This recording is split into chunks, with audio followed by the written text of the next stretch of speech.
Hola, bienvenidos. Mi nombre es Hernán Pachas y soy el responsable de alianzas y negocios para América Latina y el Caribe en Linux Professional Institute. Gracias por acompañarnos hoy en el seminario web Oportunidades Profesionales en el área de Linux y el Open Source. Es ofrecido por nuestro socio de entrenamiento CS Academy de Cuba. Este seminario web se está grabando. La grabación, las diapositivas de presentación y los detalles de contacto se enviarán en un correo electrónico en los siguientes días. Linux Professional Institute es el estándar de certificación global y es la organización que apoya a profesionales que usan y trabajan con Linux y Open Source. Con más de 175.000 certificados, es el primer y más grande organismo proveedor neutral de certificación de Linux y Open Source. El EPI cuenta con profesionales certificados en más de 180 países, ofrece exámenes en varios idiomas y tiene cientos de socios de capacitación. Durante el seminario web, no dude en escribir cualquier pregunta que tenga en el chat. Realizaremos un seguimiento y facilitaremos las preguntas y respuestas durante el seminario web. El seminario web de hoy estará dirigido por nuestro socio CS Academy y su experto en temas de Linux y Open Source, Raúl Alderete, quien desde hace más de 10 años se enamoró de Linux, divirtiéndose con la programación, la administración de redes y el ethical hacking. Dedica parte de su tiempo al proyecto Parrot OS, distribución de Linux orientada a la seguridad y privacidad de Internet. Desde CS Academy, donde es el CEO, junto a su equipo, brinda servicios de seguridad. Hoy vive del software libre. Junto a sus amigos brinda servicios de consultoría y entrenamiento alrededor de Linux y el open source. Y nos compartirá su experiencia. Raúl, por favor, adelante.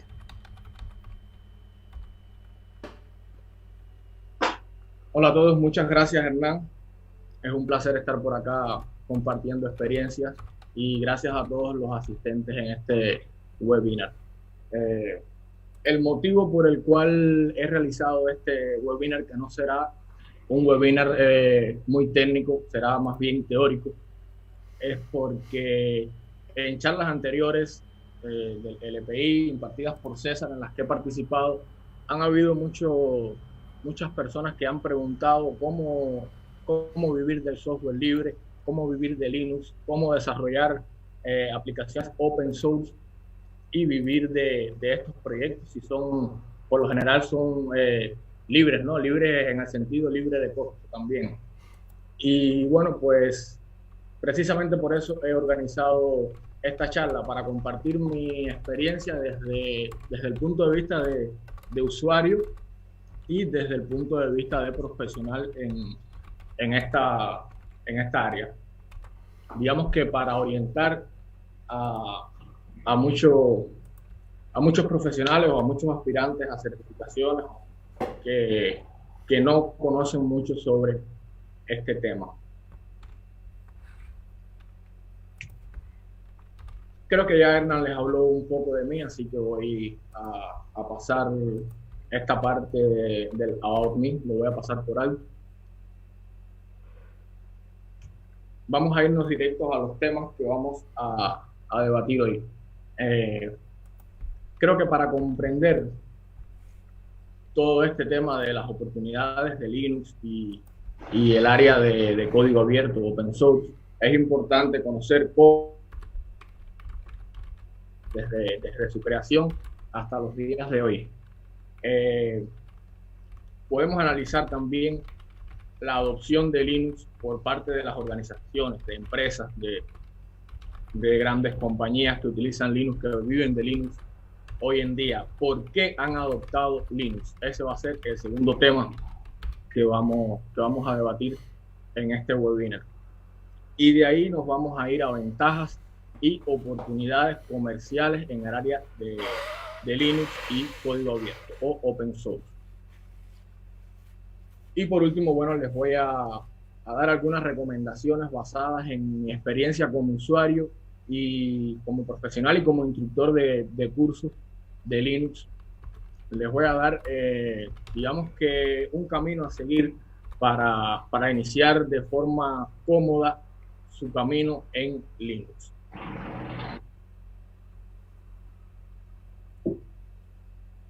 Entonces creo que podemos pasar al primer tema de hoy.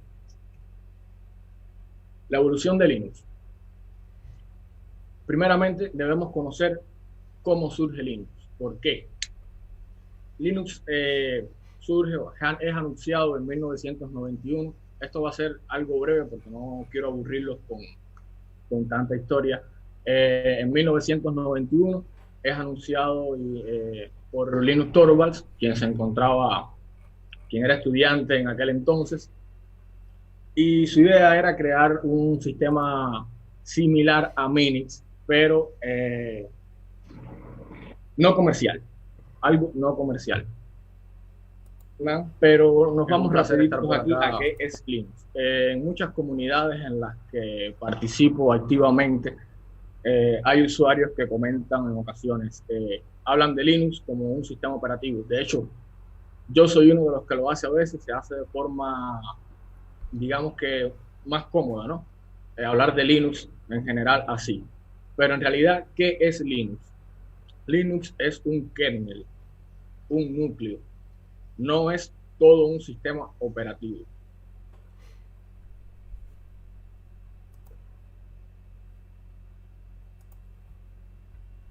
Es el núcleo de cada distribución GNU Linux. Entonces, chicos, escuchen hablar a alguien sobre Linux o GNU Linux. Vamos a llegar aquí al tema de GNU Linux, porque GNU Linux. Deben tener esto claro. En ocasiones se habla de Linux de forma cómoda, digamos, para referirnos a distribuciones GNU Linux o a todo un sistema operativo, pero en realidad es un núcleo, un kernel, el kernel de cada distribución GNU Linux.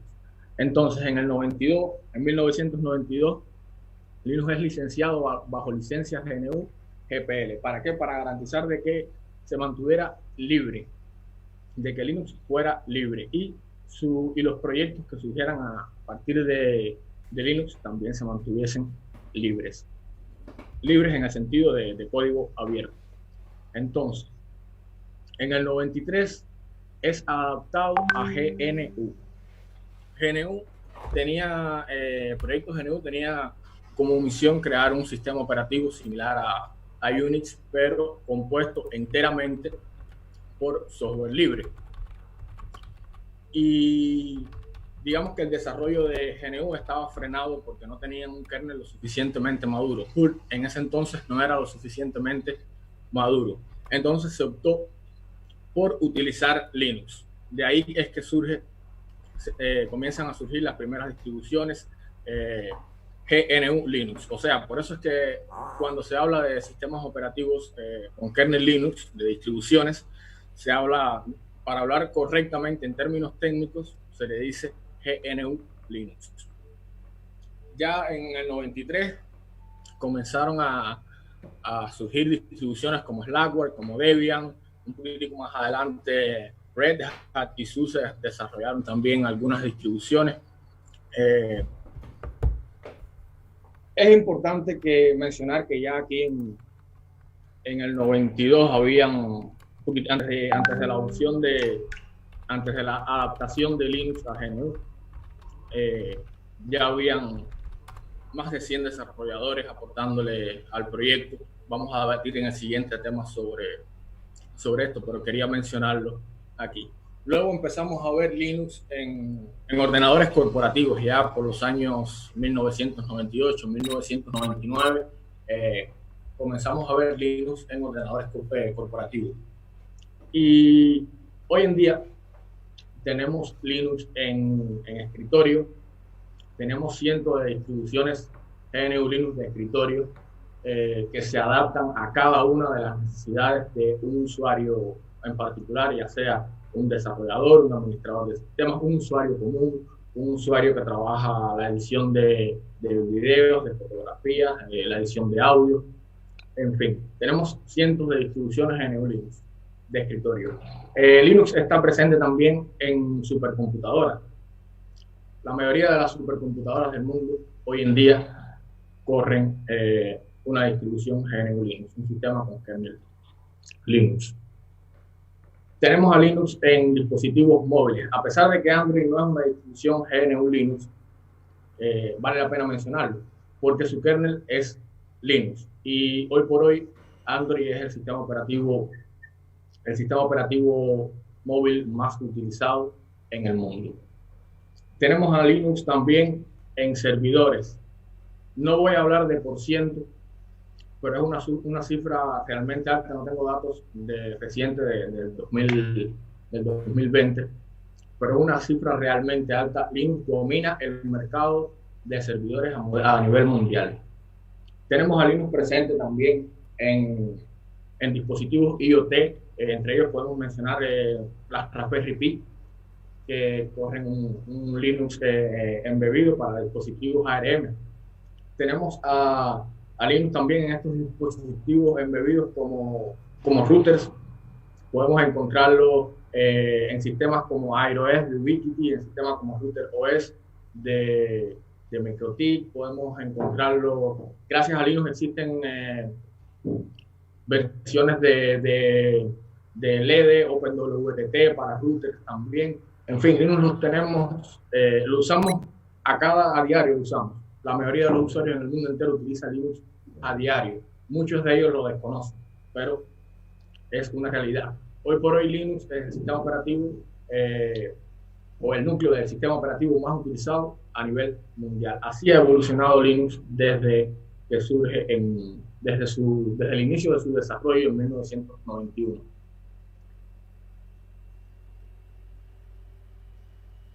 Grandes empresas como empresas o organizaciones, incluso gubernamentales, como la NASA, como la Air Force, como los Navy, CERN, el FBI, la NSA, utilizan Linux. Les menciono estas porque son organizaciones que se conocen a nivel mundial. Utilizan Linux como sistema operativo para trabajar, para brindar sus servicios, para correr servidores, prácticamente para casi todo. ¿Y por qué escogieron Linux? Porque necesitan un sistema operativo confiable, seguro, que tengan acceso al código fuente. Es muy importante para poder auditar el código fuente. Son organizaciones que necesitan brindar sus servicios con una excelente seguridad y con gran estabilidad y rendimiento. Y Linux le viene como anillo al dedo a todas estas organizaciones. Tenemos a Linux en negocio. Podría haber mencionado muchas empresas que hoy son exitosas gracias a Linux, entre ellas Red Hat, Canonical, AWS. Cuando hablo de AWS, hablo de Amazon Web Service.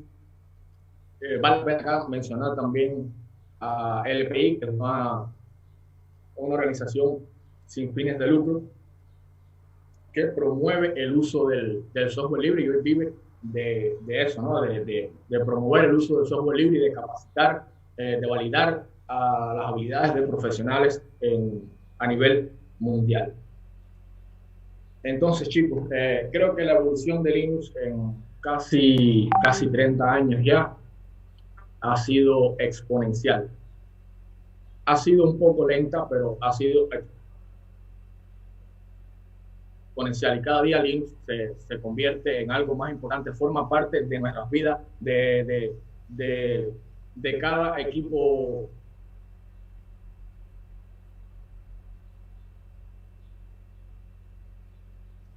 tecnológico.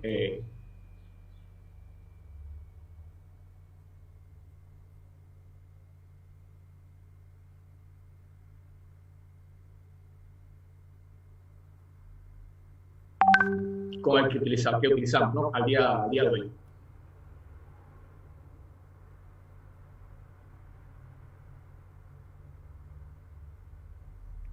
Si tienen una pregunta por aquí, hasta ahora, por favor. No, Raúl, muchas gracias. Todo está muy bien y nada, solo quiero comentar a las personas que están conectadas, que estamos transmitiendo vía Zoom a través del escenario web.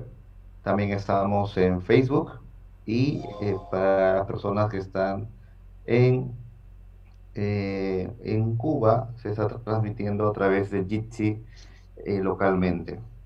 Cualquier consulta o pregunta que ustedes tengan, por favor, lo pueden realizar a través de estas redes sociales con gusto lo podemos realizar las respuestas a sus inquietudes y preguntas. Raúl, cuando gustes puedes continuar con la charla, por favor. Adelante, Raúl. Gracias, ya estoy por acá. ¿En qué momento se me interrumpió la conexión? Les pido disculpas por ello. No te preocupes, continúa nada más. Ya, perfecto. Les decía, si tienen alguna pregunta hasta aquí ahora. ¿No hay preguntas hasta ahora, Hernán? Todavía, por favor, continuamos. Perfecto. Entonces, chicos, esta evolución de Linux, ¿qué ha traído consigo? La adopción de Linux por parte de las organizaciones, de empresas y grandes compañías. Si hacemos un breve resumen sobre este historial de adopción de Linux, el primer proyecto en adoptar a Linux fue GNU, porque vio el gran potencial que tenía Linux y encontró en Linux lo que necesitaba para que su proyecto avanzara. Por otro lado, la comunidad. Les mencionaba que apenas un año después de haber anunciado el desarrollo de Linux, un año y tanto, ya había más de 100 desarrolladores a nivel mundial que estaban aportándole al proyecto, ¿no? Estaban aportándole a Linux. Empresas, nos vamos a empresas como Red Hat, como SUSE, que fueron algunas de las primeras en crear sus distribuciones GNU Linux, que hoy por hoy son comerciales. También existen versiones libres ya sea para servidores o de escritorio para el usuario común. Linux también ha sido adoptado por grandes organizaciones que hoy utilizan Linux en sus ordenadores corporativos para realizar el trabajo de producción del día a día de esa organización o esa empresa. Empresas como Canonical ya en 2004 adoptan a Linux y nace la distribución Ubuntu, que hoy es la distribución más popular que hay de Linux, una de las distribuciones más populares que hay, la distribución que se les recomienda a casi todos los que se inician en Linux por su facilidad de uso y por la gran comunidad que tiene. No podemos hablar de adopción de Linux por parte de las organizaciones y no mencionar a Google y Android Open Source Project, que hoy por hoy ya les mencionaba que es el sistema operativo móvil más utilizado en el mundo entero y existe gracias a Linux. Nos vamos a computación en la nube y aquí podemos hablar de AWS, de Google Cloud Platform, incluso de Microsoft Azure. Microsoft, cuyo CEO comparaba a Linux con el cáncer, y hoy por hoy se ofrecen instancias de Linux en Azure. ¿Por qué todas estas empresas o todas estas organizaciones han adoptado a Linux? Simple. Código abierto, libre y de código abierto. A las empresas adoptar este modelo de este software libre y de código abierto, las empresas se vuelven más productivas porque no tienen que pagar tantas licencias. Ahí viene el tema de licencias, y ya aquí en Linux usted no tiene que pagar prácticamente licencias, a no ser que utilice distribuciones como Red Hat o SUSE Enterprise Linux. Y hay opciones libres de costo, con excelente rendimiento, que se adaptan a las necesidades de prácticamente cualquier organización. Entonces las empresas han venido adoptando Linux principalmente por este tema, porque al no tener que pagar licencias, pues la empresa es más productiva, simplemente es más productiva, y tienen la ventaja de poder modificar ese código fuente y adaptarlo a sus necesidades, crear su propia distribución, como es el caso de AWS, que tiene su propia distribución, ofrece instancias de su propia distribución GNU Linux basada en CentOS, si mal no recuerdo, y así casi todos los proveedores de servicios, de infraestructura como servicio, pues ofrecen instancias personalizadas de GNU Linux, e incluso instancias que se despliegan, y a la hora de usted, por ejemplo, instalar un servidor, una página web con WordPress, Simplemente usted despliega, marca un par de opciones en el proveedor y en cuestiones de 5 minutos ya usted tiene un sistema operativo con kernel Linux y con una instalación de WordPress, por poner un ejemplo, ya desplegada en cuestiones de 3-5 minutos. Y bueno, no podemos hablar tampoco, no podemos pasar por alto la opción de Linux por los consumidores del día a día, por los usuarios cotidianos, por los administradores de sistemas, de redes, que ya les mencionaba que tenemos cientos de distribuciones hasta hoy que se adaptan a las necesidades de cada consumidor, y Linux de grado empresarial, que es donde entran distribuciones como Red Hat Enterprise Linux y SUSE Enterprise Linux. Aquí también a mí, en mi opinión personal, me gustaría mencionar distribuciones o versiones de Ubuntu, de servidor, versiones de Debian, de CentOS, porque son distribuciones que también se adaptan perfectamente a las necesidades de una empresa a la hora de prestar un servicio determinado. ¿Alguna pregunta hasta aquí?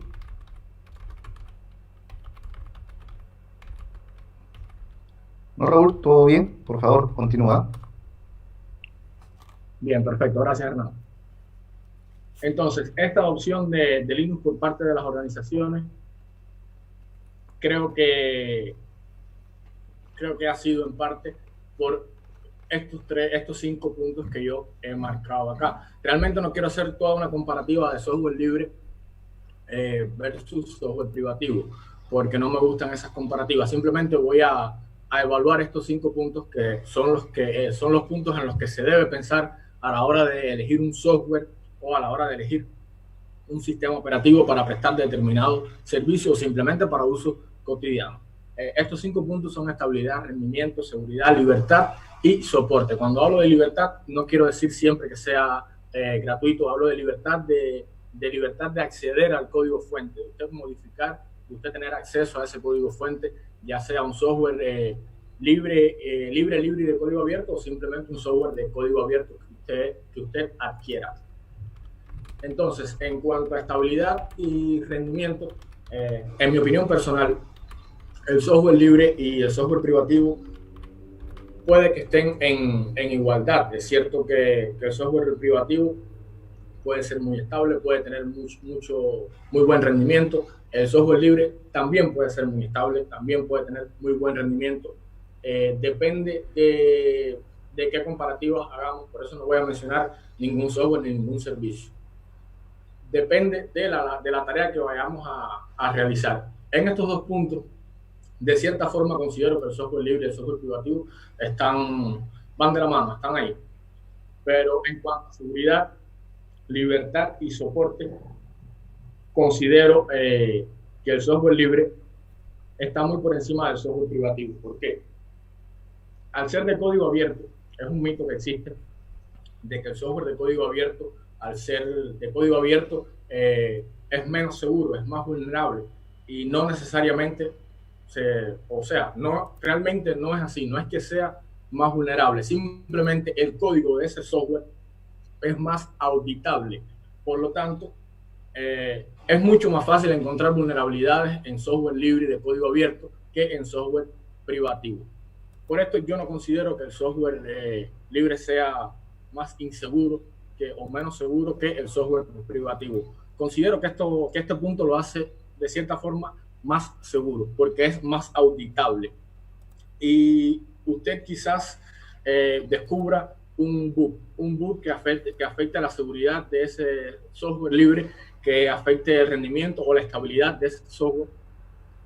Y gracias a que ese software es libre y de código abierto, usted no solo puede reportar ese bug, esa vulnerabilidad, o que afecta ya sea la seguridad, el rendimiento o la estabilidad del software. Usted también puede proponer una solución inmediata. O sea, los bugs, estos errores en el software libre se pueden corregir en cuestiones de horas, en muchas ocasiones en cuestiones de horas. En cambio, en el software privativo usted tiene que hacer un reporte, el reporte le llega a la empresa que está detrás de ese software, a la empresa propietaria de ese software. Y bueno, supongo que tienen su política de evaluar en cuántos días van a lanzar una actualización, o en dependencia de de qué tipo de software estamos hablando o sistema operativo estamos hablando, no voy a mencionar nombres, pues quizás hay una política de que tengan un mes, 2 meses, 90 días, 3 meses para parchar ese error que puede afectar seguridad, estabilidad o rendimiento en la aplicación o en el sistema operativo. No siendo así en el software libre, porque usted puede proponer soluciones inmediatas. Al momento de usted encontrar un error, usted puede proponer soluciones. O la comunidad puede proponer soluciones y dar solución a ese error. Cosa que en el software privativo no pasa. En cuanto a libertad, bueno, aquí creo que ya estos puntos tienen mucho que ver. ¿Qué pasa? Que usted adquiere un software privativo, un software de una empresa, un software de pago, y usted no tiene la libertad para adaptar ese software a sus necesidades. No puede adaptarlo a las necesidades de su empresa. Pero en el software libre usted sí lo puede hacer. Usted debe tener un equipo o debe existir un equipo en esa empresa que se encargue no solo de mantener los servicios, sino también de modificar el software que se utiliza en esa empresa para adaptarlo a las necesidades de esa empresa o esa organización, o para mejorar ese software, y no solo para la empresa o para la organización, también para toda la comunidad que utiliza ese software o ese sistema operativo. Y en cuanto a soporte, creo que también el software libre de cierta forma está un poquito por encima del software privativo. Es cierto que el software privativo, cuando usted adquiere un software o paga una suscripción mensual, anual, de determinado software o servicio, usted ese software debe venir con soporte.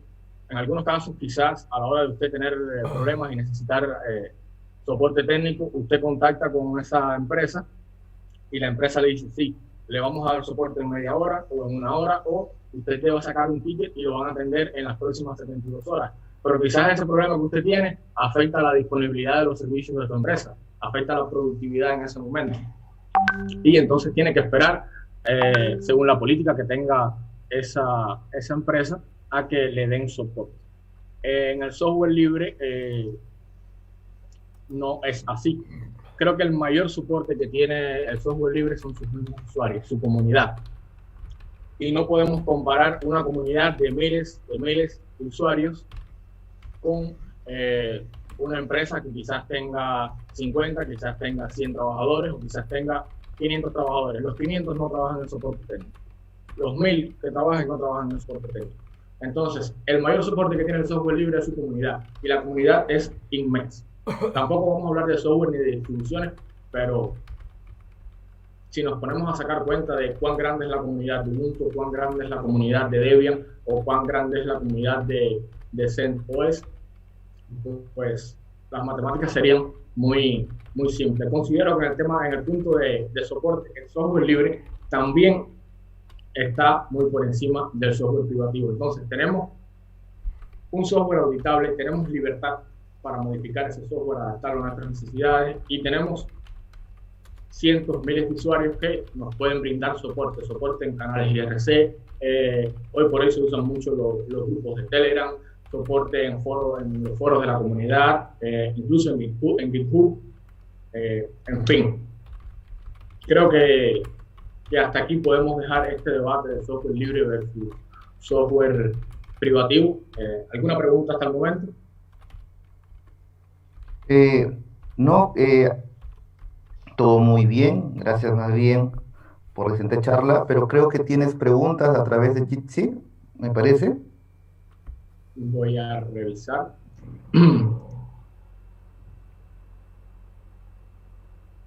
Carlos, si me pudieras ayudar con las preguntas.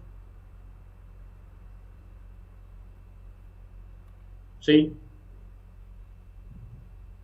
¿Tienen alguna por ahí?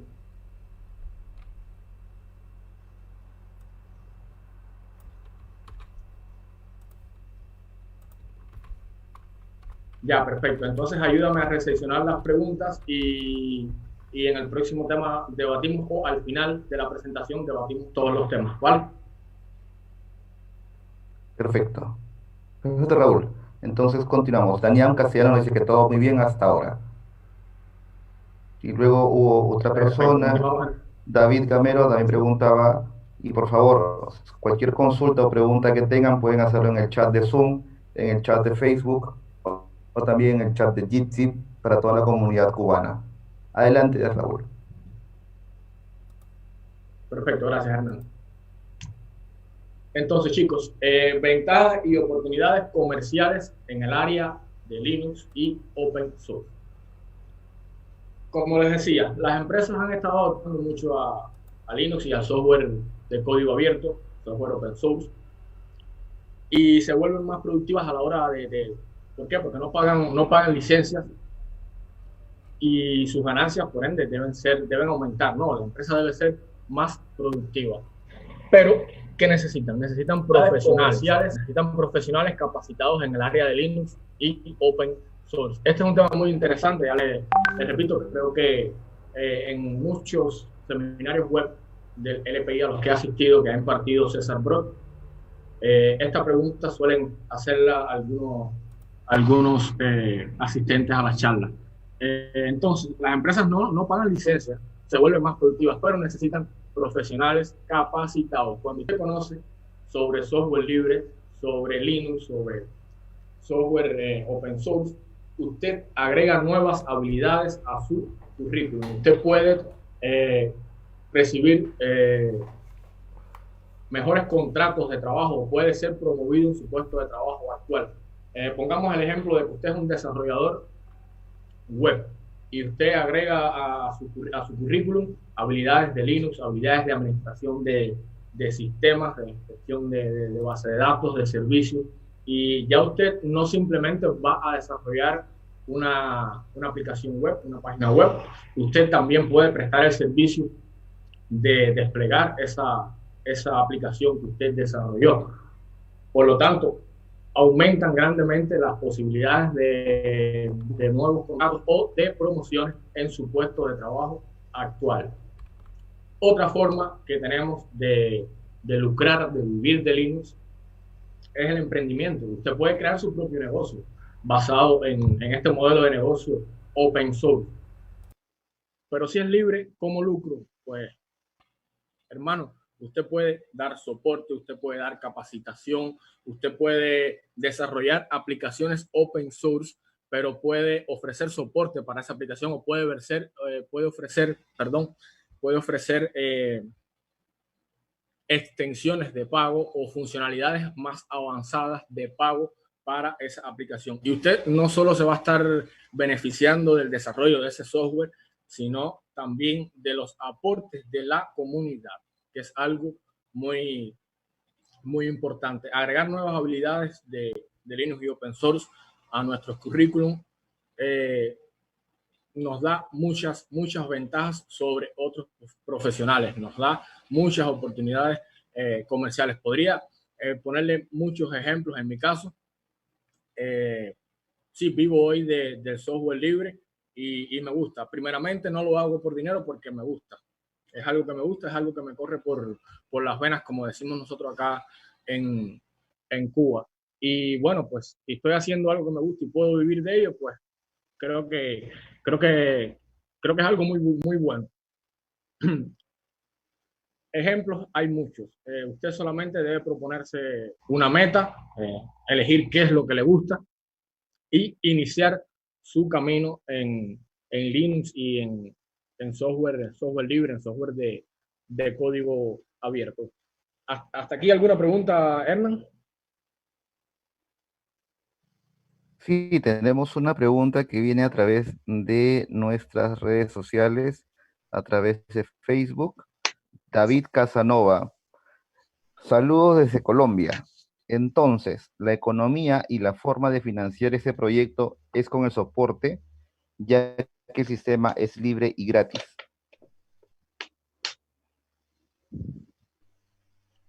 A ver, depende de qué servicio estemos hablando, de qué aplicación que usted haya desarrollado estemos hablando. Si usted va a ofrecer servicios de soporte, obviamente, usted no tiene que pagar prácticamente nada. Usted a lo mejor posiblemente no tenga que pagar ni un VPS en un VPS, en la nube, porque puede utilizar tecnologías como,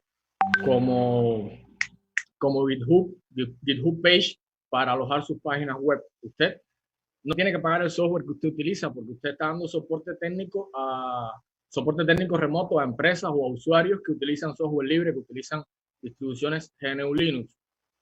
Usted ahí la inversión es mínima, es mínima.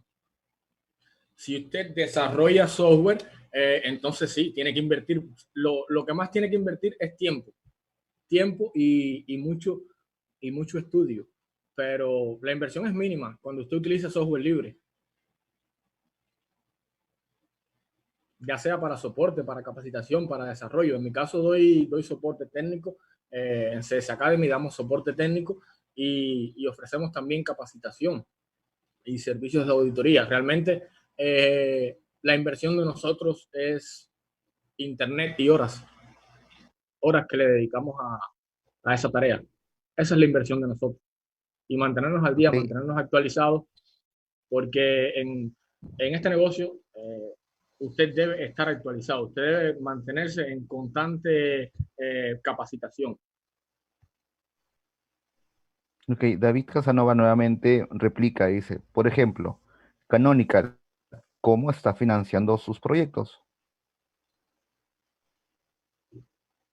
Empresas como Canonical, como Red Hat, mayormente viven de los servicios que prestan, de servicios de soporte y de funcionalidades que en el caso de Canonical no conozco mucho. En el caso de Red Hat sí conozco software y versiones de pago que comercializan, ¿no?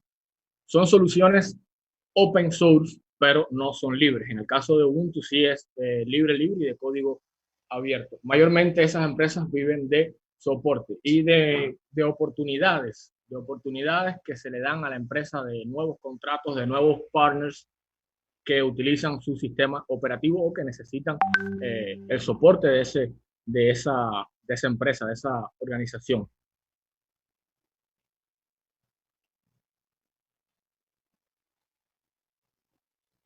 Muy bien, Benny Ojeda dice, Linux específicamente hace profit de soporte y servicios asociados.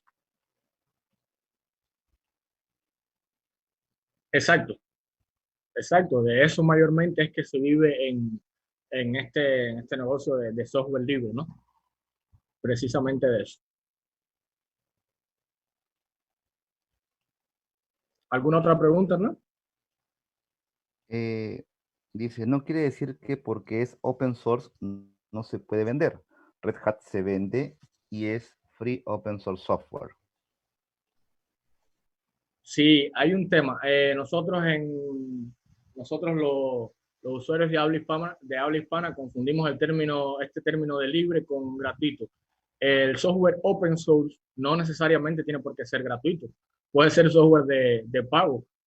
Ese open source lo que quiere decir, o ese libre lo que quiere decir es que es libre en el sentido de que tenemos libertad de acceder al código fuente, ¿no? Al código de ese software. Eh, Últimamente se está utilizando una abreviatura que es PLUS, que significa software libre y de código abierto para este software, que es libre en el sentido de cerveza gratuita, como dice Stallman, y, y entonces de código abierto también. Carlos, me decías que tenías alguna pregunta por ahí. ¿Con qué tecnologías concretas usted puede lucrar en este modelo de negocio open source? ¿Así es la pregunta, Carlos?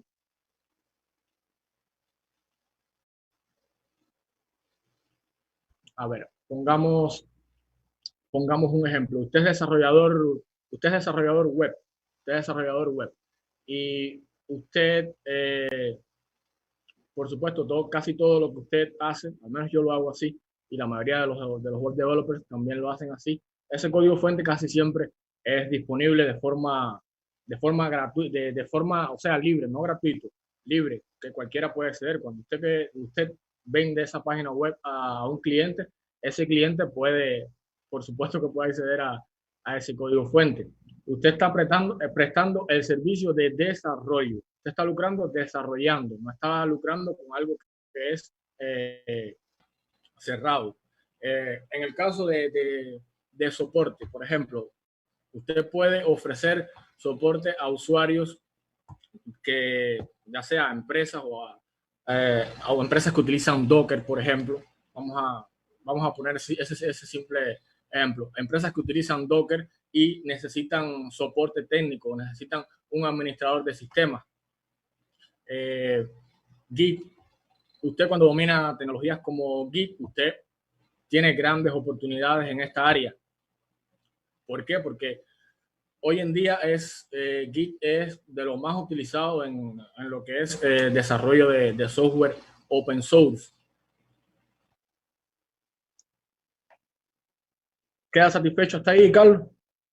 Aquí por este lado del Zoom, en nuestro chat del Zoom, Benny Ojeda replica: Open source no es un modelo de negocio. Hay muchísimos modelos de negocios que hacen uso de la tecnología del open source. ¿Quieres comentar, Raúl, sobre lo que acaba de comentar el señor Benny Ojeda? Sí, ¿me puedes repetir, Hernán? Estaban hablando por acá por Jitsi también y se Sí, cruzaron ahí.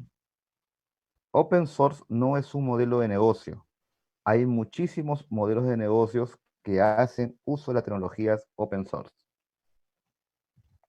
Sí, en eso estoy de acuerdo contigo. Cuando yo hablo de modelo de negocio open source, es, por ejemplo, mi caso, donde todo lo que utilizo es open source, es software que no es desarrollado eh, por mí. Simplemente mayormente lo que ofrezco es servicio. Exacto, como me dice. Eh, yo sí considero que existe un modelo de negocio open source y que hay muchas empresas que no siguen el modelo de negocio open source y que utilizan software open source para ofrecer sus servicios.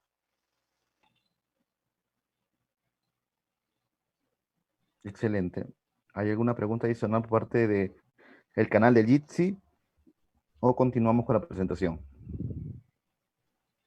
Podemos continuar en el canal de Easy y vamos a debatir las preguntas al final. Perfecto. Bueno, entonces continuamos. Entonces, chicos, basado en la experiencia que yo he tenido para aprender sobre Linux, sobre open source, quiero darles estas recomendaciones para que usted aprenda para que usted inicie su camino en Linux de forma fácil y no se sienta frustrado. Mis inicios en Linux fueron un poco difíciles porque no tenía internet, no tenía mucha documentación y creo que eso me ayudó mucho a iniciar mi camino en Linux, a pesar de que fue duro, porque lo que aprendí no creo que se me olvide fácilmente. Yo tengo esta serie de tips para los que se van a iniciar en un sistema Linux, en esto de Linux y código abierto. O sea, los usuarios que van a migrar a Linux. Lo primero que les recomiendo es que que conozcan a Linux, que conozcan su historia, que conozcan su filosofía, que conozcan la filosofía de Linux, que se enamoren de esta filosofía. Eso es lo primero que tienen que hacer antes de elegir una distribución. Eh, lo otro que les recomiendo es que seleccionen una distribución GNU Linux que les agrade la interfaz gráfica, que les agrade la comunidad, que les agrade el, cómo funciona esa distribución, que les agrade todo de esa distribución, que les agrade el equipo de desarrollo, que les agrade todo, que se enamoren, que esa distribución GNU Linux logre engancharlos, ¿no? Tercer punto es que no comparen a GNU Linux con otros sistemas operativos. Hay tres sistemas operativos que son los más utilizados a nivel de escritorio y de servidores hoy en día. Eh, Windows, Mac OS y Linux. Vamos a hablar de estos tres nada más. Los tres son sistemas operativos distintos. Usted no puede llegar a Linux desde Mac o desde Windows tratando de hacer lo mismo con las mismas herramientas. No. porque ahí ya tenemos un problema. Quizás existan las mismas herramientas porque son de código abierto, pero quizás no existan alternativas y usted no pueda realizar la misma tarea que usted le realizaba en Mac OS o en Microsoft Windows de la misma forma con la misma herramienta en Linux.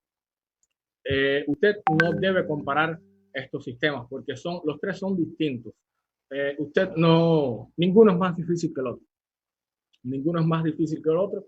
Realmente, cuando usted llega a Linux de otro sistema operativo, usted viene con una costumbre que quizás acá en Linux, o bueno, que acá en Linux no le va a funcionar. Por lo general, no le va a funcionar, a menos que sea un usuario un poco experimentado, ¿no?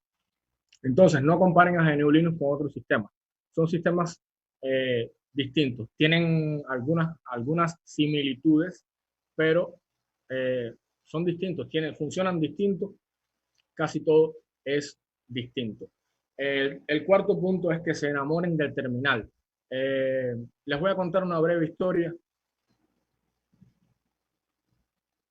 Yo inicié mi camino en Linux motivado por aprender sobre ciberseguridad y ethical hacking. Y recuerdo que al principio me monté un laboratorio virtual con Backtrack. Backtrack tenía Windows XP y hacía pruebas de penetración en un laboratorio virtual. Le llamo pruebas de penetración, pero en realidad lo que hacía era leer tutoriales y ejecutar los mismos comandos que veía, porque no sabía ni lo que estaba haciendo. Y recuerdo que logro entrar a una máquina virtual de Windows XP y yo pensaba que cuando yo entrara a esa máquina se me iba a abrir una interfaz gráfica, iba a tener el menú inicio, la barra, todo ahí, fácil, y no, lo que vi fue una shell.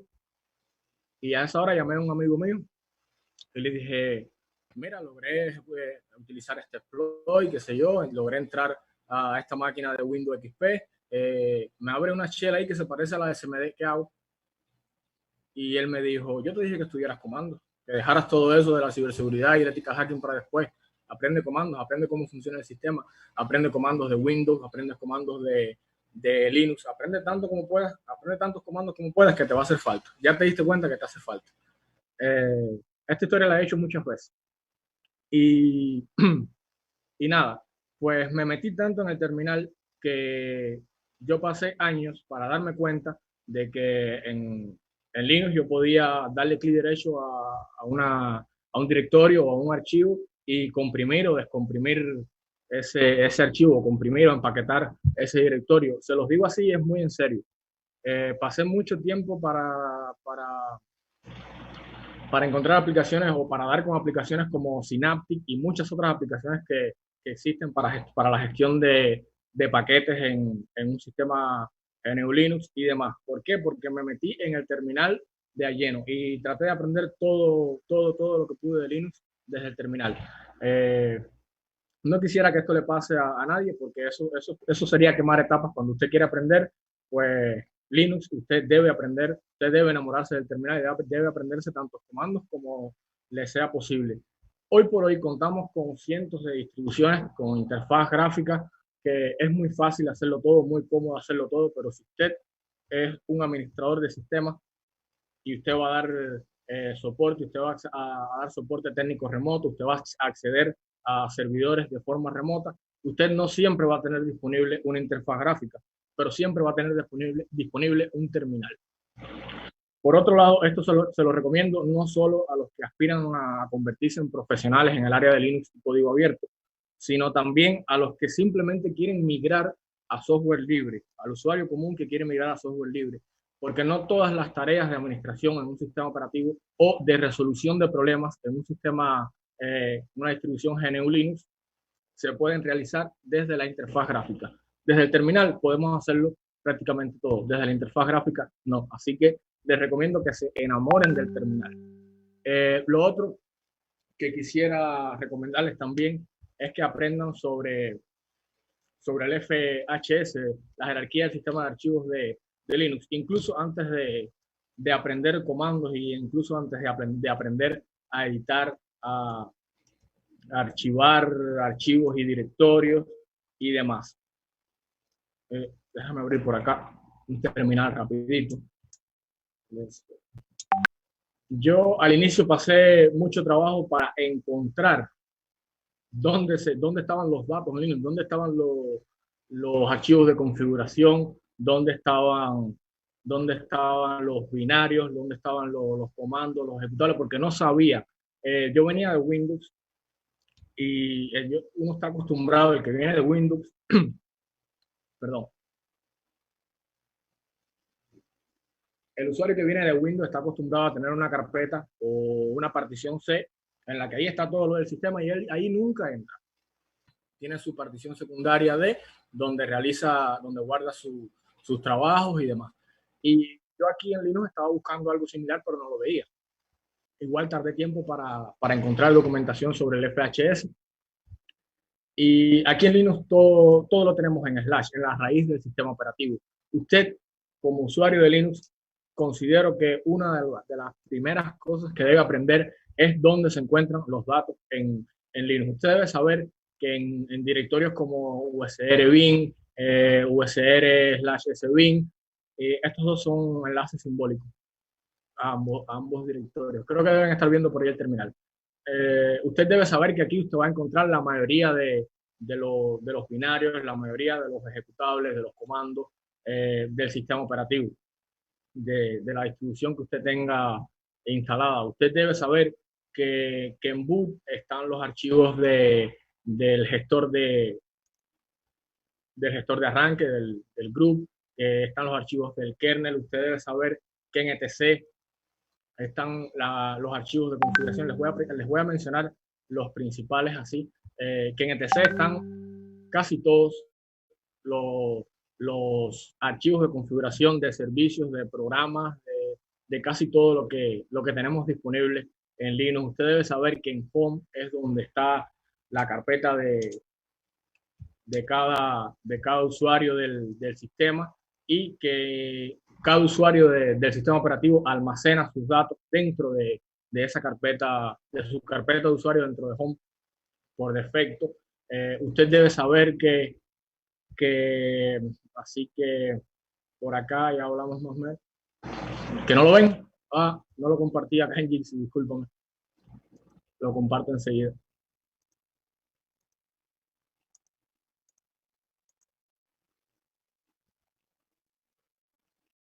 Ya debe estarse viendo por ahí. Usted debe conocer qué se encuentra dentro de Slash, dentro de la raíz del sistema operativo, para que usted sepa dónde se encuentran los datos. Usted debe saber que en directorios como room, tmp no debe guardar nada, porque son directorios que mayormente son directorios que almacenan información de forma temporal. Usted debe saber que en media se van a encontrar los dispositivos que se montan en el sistema. En fin, usted debe saber dónde se encuentran cada uno de los datos en su sistema operativo. Es algo muy importante, porque según mi experiencia, yo pasé mucho trabajo a la hora de, déjame compartir por acá, ¿no? Pasé mucho trabajo a la hora de aprender estos temas porque los desconocía. Desconocía este tema, no tenía documentación y no encontraba prácticamente nada en el sistema.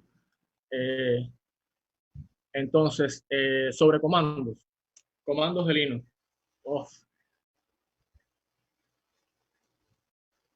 Usted debe. Hay alguien por ahí hablando, por favor, ¿eh? Gracias.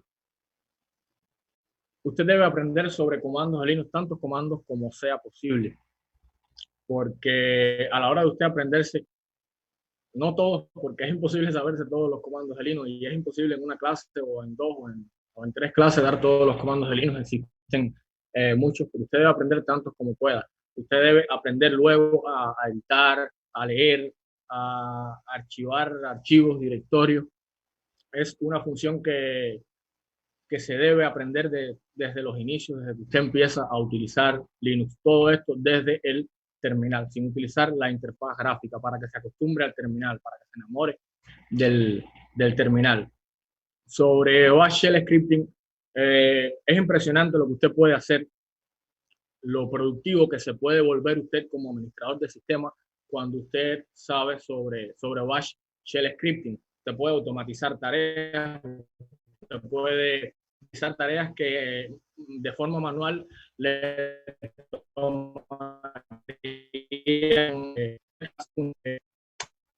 tomarían una hora, y utilizando Bash Shell Scripting, realizando sus propios scripts, pues puede realizar estas tareas de forma muy rápida, no sé, en 5 minutos, o de forma, incluso de forma automatizada. El otro tema es sobre la administración de servicios, es otro tema importante que debe conocer: cómo iniciar, cómo detener, cómo administrar los servicios, servicios de servidores HTTP, como Apache, como Engine, servicios de base de datos, servicios que tienen que ver con la interfaz gráfica de usuario, con servicios que tienen que ver ya no solo para administradores de sistemas, para profesionales, sino también para que usted sepa cómo iniciar, cómo detener servicios de red a la hora de realizar determinado cambio en su sistema. Y por último, ya sobre la administración de usuarios, grupos y permisos. Es impresionante cómo Linux maneja o gestiona los permisos de usuarios y grupos, y cuando usted domina esto, usted puede volverse mucho más productivo a la hora de administrar no solo su sistema, sino también mayormente un sistema en el que usted ya brinda servicios, un sistema con gran multitud de usuarios, ¿no? ¿Hasta aquí alguna pregunta, Hernán? No preguntas, pero sí comentarios por parte de Miguel Martínez. Sí. Bueno, comenzó primero con Benny Ojeda, que dice, a ver, y el que es bueno en el terminal puede usar cualquier sistema Linux e incluso Unix, independiente de la GUI que use. Y luego hace un comentario y dice, ¿qué hace el paquete .def en la raíz del sistema? Es un comentario gracioso, no es como un tema de... A ver, Sí, y luego Miguel lo Martínez puedo... también se dio cuenta del archivo .def en la raíz. Sí, Bueno, los lo que puedo saben un poco de comentar. Linux saben sobre lo que Sí, están hablando, pero lo sería bueno que puedo... lo comentes, Raúl. Sí, lo voy a comentar, lo voy a comentar. Recientemente estuve probando ese paquete. Es un proyecto que me bajé de GitHub que se llama, déjame ver dónde está, sí que está, BashTop. BashTop es top, pero en Bash. Y se ve, digamos que mucho más bonito. Parece que cuando uno se descarga el código fuente, él lo compila aquí en la raíz del sistema operativo y lo deja ahí. Yo lo vi ayer y se me olvidó borrarlo. Les recomiendo la herramienta, está muy buena. Pueden buscarla en GitHub. Bash Top se llama. Es un top en Bash. Es top en Bash. El comando top en Bash. Sí, que puedo mostrárselo.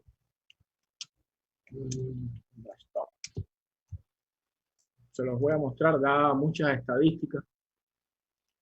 Es algo que no viene realmente al tema, pero bueno, ya que alguien pregunta, vale la pena mencionarlo. Esto es BashTop. Sí, está bien así.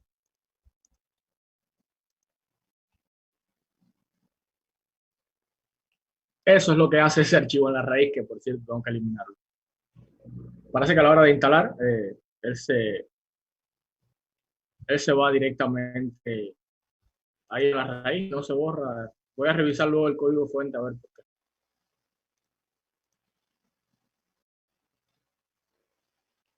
Perfecto, creo que Entonces, si no hay más aquí, preguntas, creo que aquí entrando un poco más al mundo Linux, para los que están, no, recién inician y para los que ya están, eso es lo que más les sorprende, ¿no? Ver el terminal ya funcionando.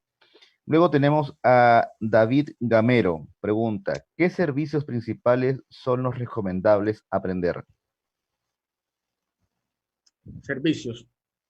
Eh, Te recomiendo aprender sobre cómo iniciar, administrar los servicios de redes, los servicios que tienen que ver con la interfaz gráfica, sobre todo los servicios de redes, el servicio de Resolve.com, Network Manager, servicios de administración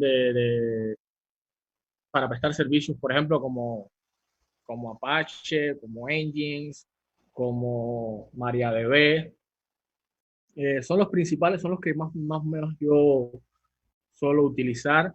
Eh, no sé, hay muchos servicios que te podría recomendar. Realmente ahora no me vienen mucho a la mente, pero desde el punto de vista de usuario común, es importante que sepas administrar los servicios de redes, sobre todo, para resolver, a la hora de resolver algún problema que tengas con tu conexión de internet, problemas con los DNS y ese tipo de problemas. Ya lo otro sería más bien ya orientado a administradores de sistemas, ¿no? Perfecto. Miguel Martínez pregunta, en cuanto al tema de comandos, ¿recomienda de cierto modo memorizar sobre entender? De tal modo en el que tengamos que memorizar más ciertos comandos antes de que entender lo que hacen. No, yo les voy a decir algo. Voy a volver a compartir pantalla. Me perdí allí. Voy a volver a compartir pantalla. Creo que debe estar por acá. Deben estar viendo la pantalla por ahí.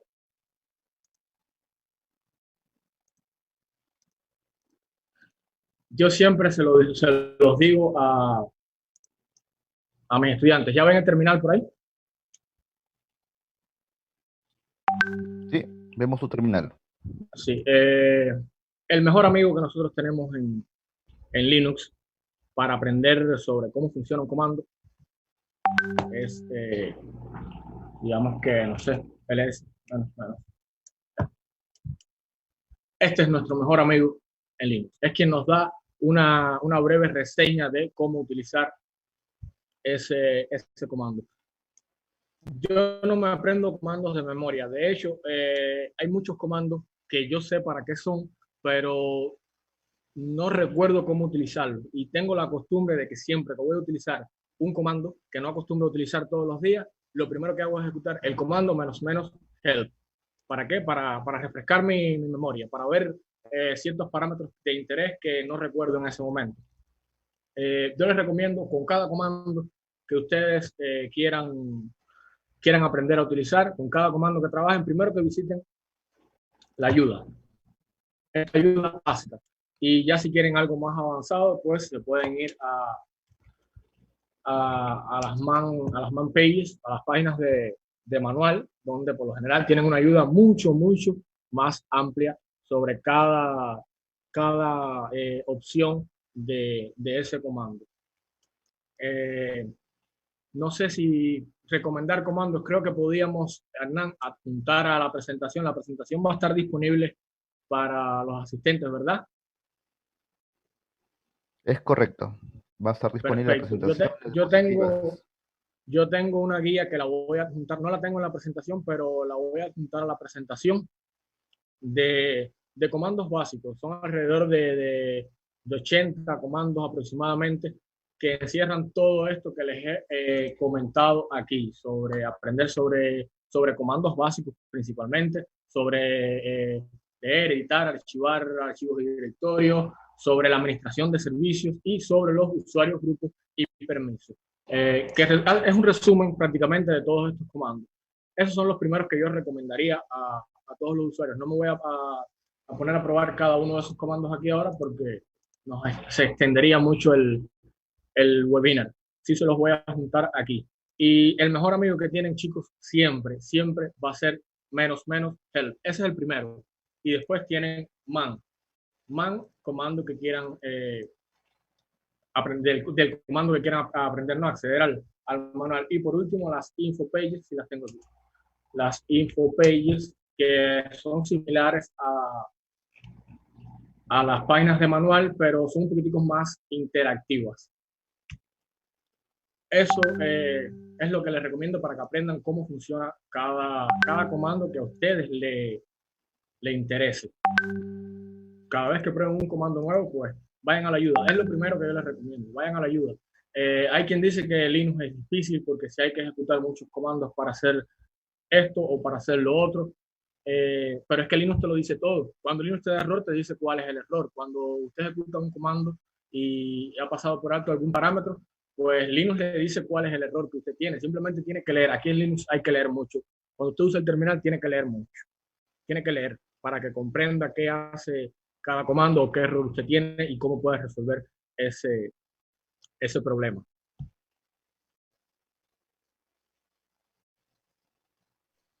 Bien, tenemos un comentario de una persona que conocemos, César Brot, a través de la página de Facebook. Dice, ¿qué punto bash RC más rico? ¿Puedes compartir con nosotros, Raúl? Ese es el bash RC de Parrot, el que trae Parrot por defecto. Ese es el bash RC que trae Parrot por defecto. Pues sí, puedo juntar todo eso, lo podemos adjuntar todo eso a la presentación para que esté disponible para todos. Perfecto, por aquí no hay más preguntas. Si deseas, puedes continuar con tu presentación, por favor, Raúl. Sí, aún no lo he compartido, lo voy a adjuntar a la presentación, Hanoi. Vale. Entonces, chicos, habiendo debatido sobre todo esto, sobre la evolución de Linux, sobre cómo las empresas han adoptado a Linux y por qué han adoptado a Linux, por qué a la hora de usted utilizar Linux en una empresa, la empresa, por un lado, ahorra dinero y se vuelve más productiva. Habiendo debatido todos estos temas hasta ahora, les voy a hacer esta pregunta. Les voy a hacer esta pregunta, si alguien quiere contestarla, puede contestarla. Si no, pues entonces seguiría con la presentación y voy a asumir que sí, porque me gustaría escuchar que sí quieren formar parte de Linux y de su comunidad. ¿Quieren formar parte de Linux y de la comunidad? Yo espero que sí. Yo espero que los que ya forman parte de Linux pues continúen y los que no, pues que se sumen a la comunidad. Pueden seguir esta pequeña guía que les he dejado encima. Al final de la presentación voy a juntar mucho material donde pueden obtener documentación, material del LPI, material de nuestra academia también, que les sirve primeramente para iniciar su camino en Linux y para los que quieran simplemente migrar a software libre y para los que quieran ya lo vean desde un punto más comercial, quieran agregar habilidades a su currículum, quieran tener estas habilidades verificadas, quieran ser profesionales de Linux, pues seriamente les voy a recomendar las certificaciones de LPI. Les voy a comentar algo. Acá en Cuba hasta hace poco era un sueño para muchos tener disponibles estas certificaciones. Yo recuerdo que yo buscaba estas certificaciones hacía años en Wikipedia y decía, bueno, ojalá y un día pueda certificarme con LPI. Bueno, hoy estoy aquí. Eh, Realmente les recomiendo a los que quieran seguir este camino como profesionales que inicien esta ruta de certificaciones de LPI, ya sea eh, las certificaciones Essentials para los que para los que se están iniciando, las certificaciones profesionales o las certificaciones de tecnologías abiertas. LPI tiene mucha documentación al respecto para que ustedes se preparen para estas certificaciones, o sea, para las certificaciones o para que simplemente estudien de forma autodidacta y para el que quiera aprender simplemente y no quiera certificarse, también está disponible la documentación. Eso es material open source, libre para todos. Y realmente les recomiendo este pack de certificaciones a los que quieran ser profesionales en el área de Linux y open source. Son muchas las ventajas que usted tiene cuando sus habilidades en esta área están verificadas por una organización como Linux Professional Institute. Creo que no voy a describir cada una de las certificaciones, es algo que se ha hablado en muchos webinars. Por aquí creo que tengo, los que necesiten entrenamiento, ya sea para las certificaciones LPI. Actualmente LPI cuenta con muchos partners de entrenamiento, entre los cuales está CS Academy, estamos nosotros que radicamos acá en Cuba y hasta el momento estamos dando cursos de entrenamiento de Linux Essentials para el examen LPIC 1 y DevOps. Y CS Academy es una academia de ciberseguridad, Cybersecurity Academy. Nosotros también ofrecemos cursos de entrenamientos de ethical hacking, nivel básico, nivel medio y nivel medio hasta nivel avanzado, así como cursos personalizados por herramientas o técnicas en dependencia de las exigencias o de lo que desee el estudiante o la empresa en cuestión. Esta documentación, todos estos cursos ahora pueden acceder de forma gratuita a la documentación. Realmente nosotros no cobramos por el acceso a la documentación, nosotros cobramos por lo que nos consume tiempo a nosotros, que son las videoconferencias, las clases que nosotros damos, no son grabadas, no son videos grabados, ninguna clase es igual, ningún curso es igual. Cada clase viene siendo casi un webinar donde se hace un debate entre instructor y estudiantes. Y bueno, por eso es por lo que cobramos, ¿no? Por ese entrenamiento personalizado, por el acceso a la documentación, no cobramos. Eh, creo que, creo que esto va siendo prácticamente todo por este webinar. Aquí les dejo mi correo electrónico y mi usuario de Telegram y Twitter. Ahí pueden consultarme preguntas, pueden hacerme preguntas respecto a este webinar que hemos dado hoy, aclarar dudas y demás. Les voy a dar seguimiento a todas las dudas que surjan, igualmente para los que vean el webinar de forma retransmitida. Este usuario lo pueden encontrar en Twitter y en Telegram. Y bueno, este que es mi correo electrónico. Abro nuevamente sección de preguntas. Ok, Raúl, muchas gracias por tu excelente participación. Vamos a ir con las preguntas y comentarios que tienen las personas que están en Zoom y en Facebook, y luego tú continúas con las de Jitsi.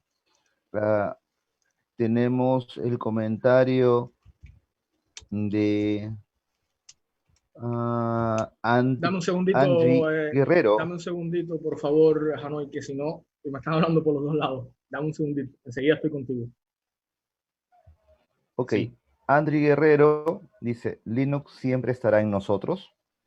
Daniel Castellanos comenta, ¿tienes algún texto o compilado para el OT DevOps o solo en modo webinar presencial? Hasta el momento ese material para DevOps solo lo tenemos en modo presencial. El material no lo hemos subido al Classroom de CS Academy todavía. Tenemos ahí nada más el material de Linux Essentials, de LPIC 1 y el de Ethical Hacking, nivel 1 y nivel 2, si mal no recuerdo. Aún estamos subiendo el material de DevOps. Nosotros queremos empezar por esta ruta de certificaciones. Primero dar varios entrenamientos de Linux Essentials y luego varios entrenamientos de LPIC 1 y DevOps. Excelente.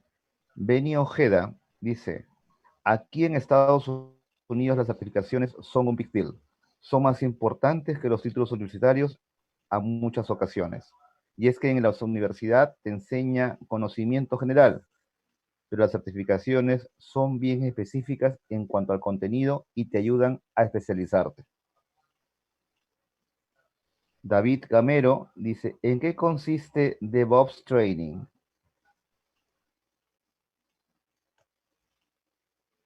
Bien, el training de DevOps tiene un poquito de administración de sistemas, un poquito de desarrollo, de manejo de servicios de virtualización, de Git, de conocer, o sea, conocer las tecnologías de GitHub, manejarse bien con GitHub, sobre todo estos puntos, administración en parte de desarrollo, despliegue de aplicaciones y administración de hosting, de Docker también, que es una tecnología que se está utilizando mucho, y estas tecnologías de virtualización. Y solamente voy a agregar algún tema específico en el tema de DevOps.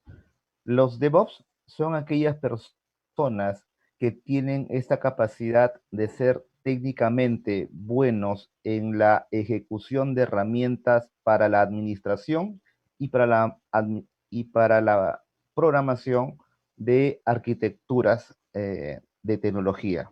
Entonces es una persona que tiene este conocimiento, ese entrenamiento para trabajar en ambos ambientes. Y en el tema de LPI, nos vamos más hacia el área técnica que el área conceptual de por qué son los DevOps, por qué es la gestión. En el tema de LPI es básicamente en temas operativos en base a las herramientas open source que ayudan a un DevOps a realizar un trabajo más eficiente. Bien, Fedor Derenzin. Tengo un proyecto, es aprendiendo en casa, dictando cursos de Scratch y App Inventor para mi hijo, familiares, sus amiguitos y los de mi localidad. No son muchos y quiero formar un curso para que se incorporen al mundo open source. ¿Qué me recomendarías dar para iniciar a los más chicos? Dame un segundito, enseguida estoy con ustedes, Carlos. Para enseñar a los más chicos sobre Linux y open source, les recomiendo que lo vinculen, independencia de la edad que tengan, que lo vinculen con ejemplos con ejemplos prácticos para ellos, con caricaturas, con ese tipo de temas. Hay un chico, no sé si venga mucho el tema, hay un chico en YouTube que se llama Cyber Warrior o algo así. Es un chico que apenas debe tener unos 12 años y él desarrolla videotutoriales educativos sobre ciberseguridad para chicos, para niños.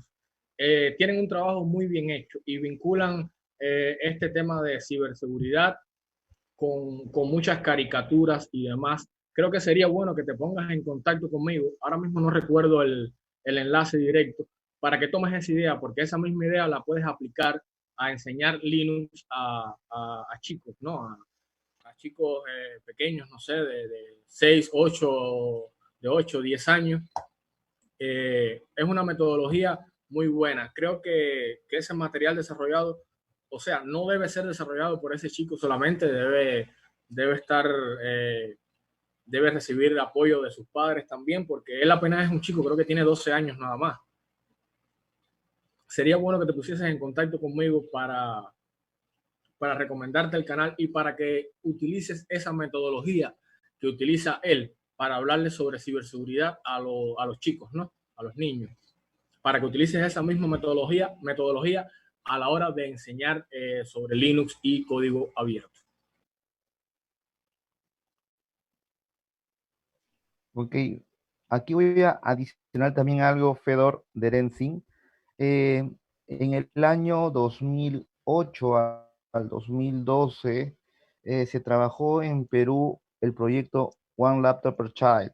En ese momento se usaba a Scratch como una herramienta para poder enseñar transversalmente a los niños del nivel primario a dos temas importantes. Uno es el tema de la programación y otro son los temas de robótica, y estaban alineados a los logros de los objetivos de cada nivel primario.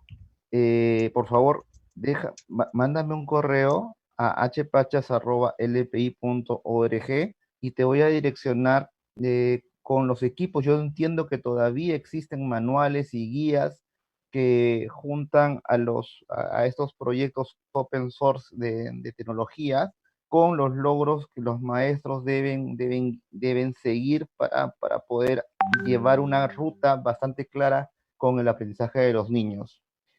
Y referente al tema de open source, es decirle justamente esto, ¿no? Lo que acaba de decir Raúl, que lo bueno de tener tecnología open source es que tú puedes ingresar a hacer más cosas con las herramientas, no solamente limitar ciertas que vienen a través de una ventana, o sino que tú puedes hacer que las máquinas a tus necesidades y no al revés.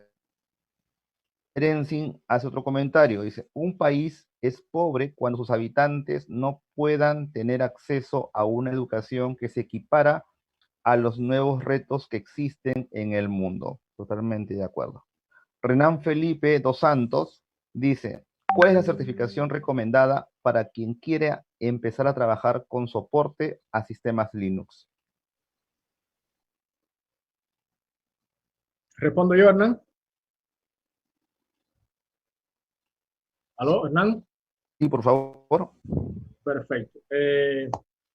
Depende de la experiencia que tenga ese usuario. Si ya tienes cierta experiencia o una experiencia básica en Linux, pues yo te recomiendo seriamente que te vayas primeramente a LPIC 1 y quizás luego a LPIC 2. Si no, si es un usuario o un profesional que no tiene experiencia en Linux, pues les recomiendo Linux Essentials, porque Essentials cubre muchos temas básicos sobre Linux y algunos temas también que se tratan en LPIC 1. Y es importante, hay algunos temas que tienen en común ambas certificaciones, a pesar de que el LPIC 1 es más avanzado.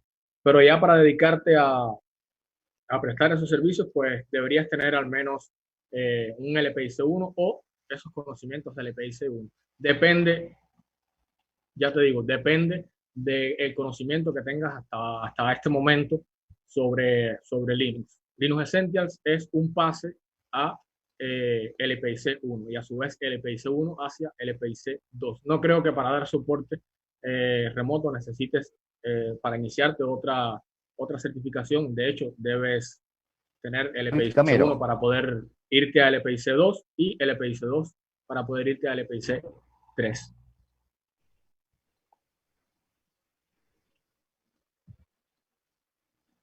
¿Todo bien hasta ahí? Perfecto, Raúl. Muchas gracias por tu respuesta. Sí, todo bien. Eh, David Gamero dice, interesante, me imagino que es referente a la pregunta de Scratch, y dice, pero es necesario saber programación, entiendo. Eh, no, porque para manejo de Scratch, la programación que utiliza es muy básica. Y más bien enseñan a los niños a tener una lógica de programación. Entonces, al menos mi punto de vista es que mientras los niños de más temprana edad empiecen a tener una lógica de programación, una lógica de por qué primero hacer determinadas acciones para que dé un resultado, eso los vincula más con las actividades que van a hacer más adelante, que siempre una acción trae un resultado.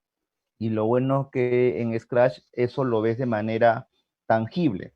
O sea, le dices, muévete hacia la derecha uno, ¿no? Y va a ver cómo un aparato robótico se mueve hacia la derecha uno. Mueve hacia la lógica, le va a decir que se tiene que realizar puesto en un medio electrónico, y creo que eso es lo que realmente van a motivar a los niños desde muy temprana edad a tener lógica en las acciones que realizan. Ah, te referías a DevOps sobre el tema de programación. Sí, en el tema de programación para DevOps, sí es necesario tener conocimientos sobre ese tema, Por eso cuando Raúl, no sé si puedes poner tu slide, Raúl, sobre la parte de la carrera del EPI, el tema de DevOps se encuentra en la parte de tecnologías abiertas, pero cuando ya has pasado, digamos, ciertos skills previos para que puedas hacer un DevOps. Un DevOps viene a ser alguien que ya tiene la capacidad de poder hacer un sysadmin y también ser alguien de un desarrollador. O sea, el DevOps es esta persona que tiene esta capacidad de poder hacer ambas actividades a la vez. Agregar algo aquí, Raúl, por favor. ¿Sí, Hernán? No, hasta ahí estoy bien. Estoy de acuerdo contigo.